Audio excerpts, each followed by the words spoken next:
What happens when martial arts training meets military discipline? When one man's ego collides with centuries of tradition?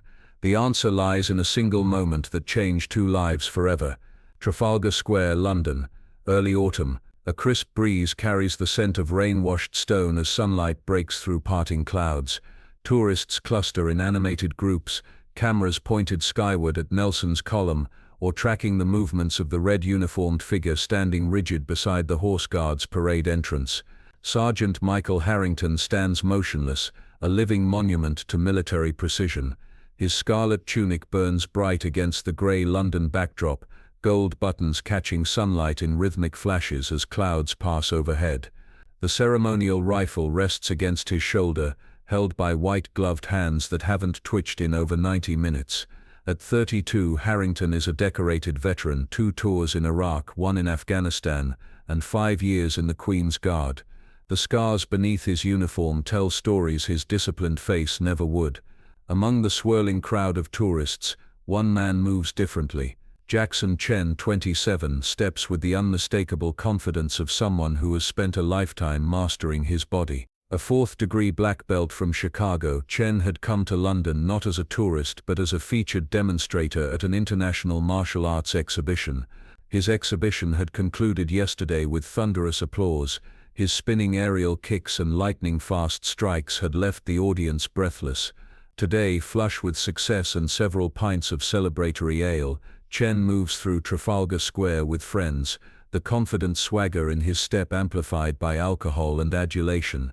"That's one of those guards that can't move right?" Chen asks loudly, nudging his training partner Marcus. "The ones with the funny hats." Marcus nods uncomfortably, already sensing where this is heading. "Yeah, but you're supposed to leave them alone. It's like their thing." Chen snorts, his face flushed with alcohol and the lingering high of yesterday's performance. What, they just stand there? For how long? Hours, a nearby tourist offers. "It's incredible discipline." Discipline? Chen laughs too loudly. Standing still isn't discipline. Try holding a flying side kick in mid-air. That's discipline.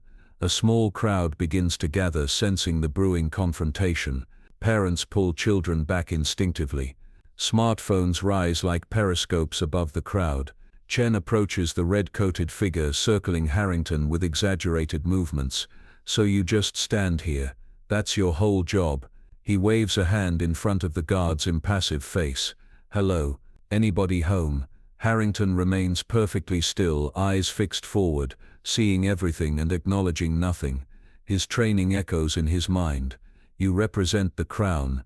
You are not an individual in that moment. You are centuries of tradition embodied. Chen's friends hang back, embarrassment creeping into their expressions. "Come on, Jackson," Marcus calls. "Let's go. They can arrest you for messing with these guys." But Chen has found his audience now. He strikes an exaggerated martial arts pose directly in front of Harrington. "This is real discipline," he announces to the gathering crowd. "Dynamic balance."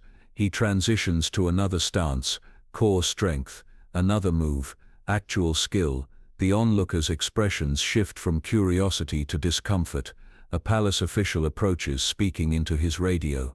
"Sir, I need to ask you to step away from the guard." Chen ignores him, continuing his impromptu demonstration. "You know what? I bet I could kick right next to his head and he wouldn't even blink." He turns to his reluctant audience. "Who wants to see that?" Silence. Then a woman's voice, "Just leave him alone." The rejection fuels something darker in Chen's alcohol-muddled mind. He's used to applause, to validation. The silence feels like an insult. "Fine, I'll show you myself." Before anyone can intervene, Chen steps back, assumes his fighting stance, and launches into a spinning kick. Perhaps he misjudges the distance. Perhaps some part of him meant to make contact all along. The world will debate this later when the video goes viral. His foot connects with the side of Harrington's face, knocking the bearskin hat askew. Gasps ripple through the crowd. Someone screams. For one terrible moment, Harrington remains motionless, a thin trickle of blood appearing at the corner of his mouth. Inside Harrington's mind, time slows. The impact jolts through memories. His first day at training camp, the sergeant major's voice drilling into him. Your first duty is to the Crown, your second is to your unit, your personal dignity comes third. Then Afghanistan, the ambush where he'd watched his best friend die while maintaining position, the royal funeral where he'd stood for 4 hours in the rain without shifting his weight, the day his daughter was born, and he'd returned to duty 12 hours later because the guard was short-handed. The crowd holds its collective breath. Chen stands frozen, the reality of what he's done beginning to penetrate his alcoholic haze. Then Harrington moves. It isn't what anyone expects. There is no retaliation, no swing of the ceremonial rifle. Instead, with deliberate precision, Harrington reaches up and straightens his bearskin hat. He wipes the blood from his mouth with a white-gloved hand.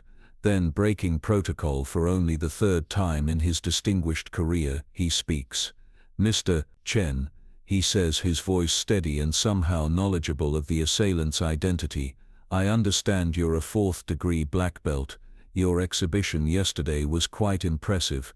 Chen's mouth falls open in shock. "How did you? We are briefed on notable visitors," Harrington continues, his voice carrying across the now silent square. "Your control was excellent yesterday. Today it seems somewhat diminished." 2 military police officers materialize beside Chen, but Harrington raises a hand, asking them to wait. "I have stood in this uniform through rainstorms and heat waves. I have maintained position while being mocked, spat upon, and now struck. Not because I lack the capacity to respond."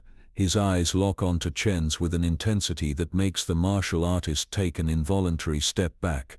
"But because I serve something greater than my ego." Chen's face drains of color as sobriety crashes through his system. "Your kick displayed excellent technique," Harrington continues, his voice level, "but it lacked something essential, something no belt color can confer." "What's that?" Chen asks, his voice barely audible. "Honor," Harrington replies simply. Then, with parade ground precision, he returns to his position, eyes forward, expression neutral, as if nothing had happened. The military police move in, placing Chen under arrest. As they lead him away, the crowd, which has doubled in size as word spread, breaks into spontaneous applause, not for the martial artist's technique, but for the guard's restraint. Within hours, the video is everywhere. Guardian of dignity trends globally. News anchors debate the legal consequences, the cultural implications. Martial arts organizations around the world issue statements condemning Chen's actions. The palace releases a brief comment, acknowledging Sergeant Harrington's exceptional representation of the values of the Queen's Guard. But the story doesn't end there. What the cameras didn't capture was Chen's night in custody.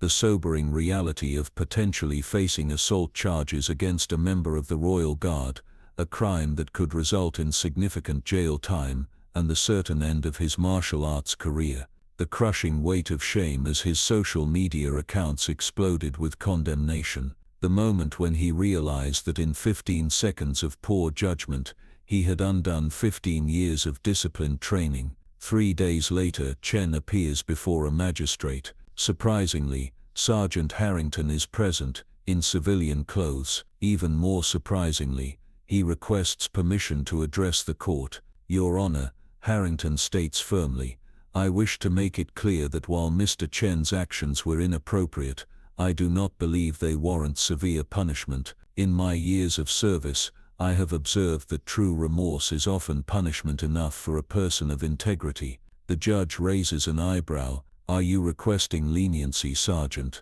"I am suggesting, Your Honor, that perhaps Mr. Chen might benefit more from community service than incarceration, perhaps working with young martial artists, teaching them that true strength includes restraint." Chen stares at Harrington in disbelief. The judge considers, then nods. "Very well, Mr. Chen, you are sentenced to 6 months of community service, teaching underprivileged youth at the East London Community Centre. Sergeant Harrington has shown you mercy. I suggest you learn from it." Outside the courthouse, reporters swarm. Chen, head bowed, pushes through until a hand on his shoulder stops him. He turns to find Harrington standing there. "Why?" Chen asks simply. Because destroying a man's life over one mistake serves no one, Harrington replies, the uniform I wear stands for justice, not vengeance. I don't deserve your forgiveness, Chen says, his voice breaking. Perhaps not, Harrington agrees, but you've been given the opportunity to earn it. A year later, the East London Community Centre hosts an exhibition. Young martial artists from some of London's toughest neighbourhoods demonstrate their skills. Their instructor Jackson Chen moves among them, correcting stances, offering praise. At the end of each class, he has them recite a principle he's added to their training. True strength knows when not to strike. In the back row sits Michael Harrington, out of uniform, watching quietly. After the demonstration, one of the young students approaches him. Mr. Chen says you're the strongest person he knows. The boy says, but you don't do martial arts. Harrington smiles.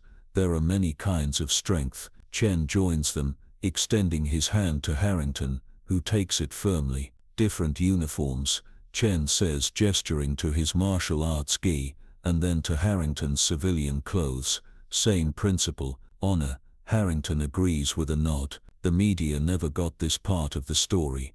The quiet redemption, the unlikely friendship forged between two men from different worlds. How Chen regularly brings his students to watch the changing of the guard, teaching them about discipline that goes beyond physical movement. How Harrington occasionally visits the dojo to talk about service and duty. The incident has become a case study at military academies and martial arts schools alike. The Trafalgar Square moment, they call it, a perfect illustration of how true power often reveals itself not in the ability to harm, but in the choice not to. In a world increasingly defined by escalation and retaliation, by viral moments of conflict rather than reconciliation, the guard and the black belt offer a different narrative, one where a moment of weakness can lead to lasting strength, where discipline transcends physical skill, where honor isn't about never falling, but about how you rise after you've fallen. We are all in our way, both the guard and the martial artist, capable of remarkable restraint and regrettable impulse. The question isn't which one defines us, but which one we choose to embody when tested. As Chen tells his students now at the end of every class, the most powerful move you'll ever master is the one you choose not to use. And somewhere in London, a red-coated figure stands motionless as tourists pass by, many unaware that beneath the ceremonial uniform beats the heart of a man who once taught a martial artist the true meaning of strength, not with his fists but with his forgiveness.